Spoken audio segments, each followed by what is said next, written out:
ఏం చదువుతున్నారండి? జై శ్రీరామ్. ఈరోజు నేను బాలకాండలో 73వ సర్గ 25, 26, 27 ఈ శ్లోకాలని అర్థం చేసుకోవాలని చూస్తూ ఉన్నాను. ఎందుకు ఆ శ్లోకాలనే హైలైట్ చేశారు మీరు? కరెక్ట్.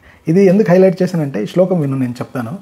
తథా సీతాం సమానీయ సర్వాభరణభూషితాం సమక్షమగ్నే సంస్థాప్య రాఘవాభిముఖే తదా అబ్రవిజ్ఞానకో రాజా కౌసల్యానందవర్ధనం ఇమం సీతా మమ సుత సదా సహధర్మచారీ తవ ప్రతిచాచైనం భద్రం తే పాణినాం గృహాణి గృహస్య పాణినా పతివ్రతా మహాభాగా ఛాయేవానుగతా సదా.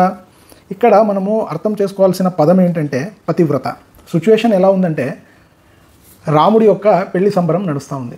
రాముడు పెళ్లి పీఠాల మీద కూర్చుని ఉన్నాడు. జనకుడు సీతమ్మ అమ్మవారిని తీసుకొచ్చి రాముడు ముందర నిలబెట్టి సీత మమసుత అంటే నా బిడ్డ నీకే అప్పగిస్తున్నాను, పాణిగ్రహణం చెయ్యి అని అడుగుతున్నాడు ఈ శ్లోకంలో.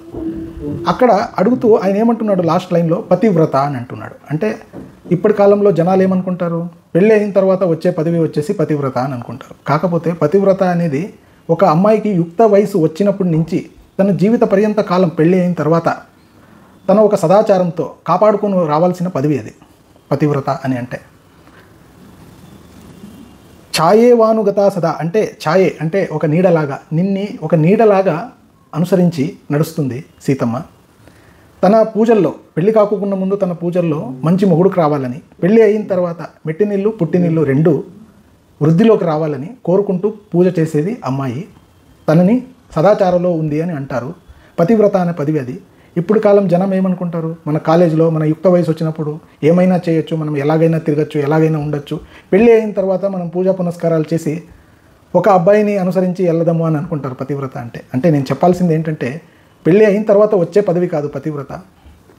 యుక్త వయసు నుంచి జీవిత పర్యంత కాలము ఒక అమ్మాయి కాపాడుకొని రావాల్సిన పదవి పతివ్రత. ఇది ఈ శ్లోకంలో మనకి రామాయణంలో తెలుస్తుంది.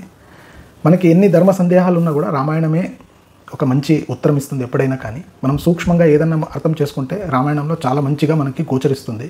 జై శ్రీరామ్, జై శ్రీరామ్, జై శ్రీరామ్, జై శ్రీరామ్.